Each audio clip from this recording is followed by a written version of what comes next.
അതോ ബീച്ചിൽ പോയാലോ? ബീച്ചിൽ പോവാ, എന്നിട്ട് ചായ കുടിച്ചിട്ട് എന്നിട്ട് വരാം. ഓക്കെ. കടവന്ത്ര ബ്ലോക്ക് ഉണ്ടോ? ബ്ലോക്ക് മാത്രമേ ഉള്ളൂ. പഞ്ചായത്ത് എവിടെ ചോദിക്കണ്ടേ? എങ്ങനെയുണ്ട്? നമ്മളെത്തുമ്പോഴേക്ക് മഴ പെയ്യൂ. മഴ തുടങ്ങി.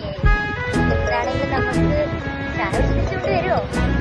മഴയ്ക്ക് പ്രത്യേകത്തില്ല, വേറെ സിൻസിയറിറ്റി. ബീച്ച് കാണാനുള്ള സിൻസിയറിറ്റി കൊണ്ട് ഇറങ്ങിയത്.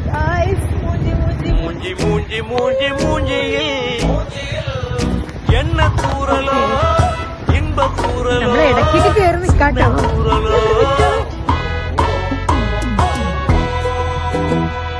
അയ്യോ സ്ഥലല്ല, ഇവിടെ ഉണ്ട്. കോട്ടിടും മഴ പോവും, അപ്പൊ കോട്ടൂരും മഴ വരും.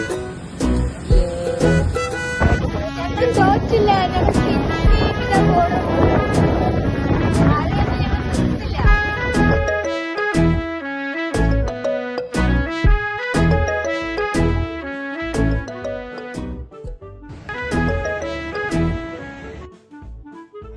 കോഫി ഗായ്സ്, ഇതാണ് ബീച്ച് കഴിഞ്ഞ് ഞങ്ങൾ കുടിച്ച കോഫി. എങ്ങനെയുണ്ട്? ഇതാണ് സോഷ്യൽ കിച്ചൺ.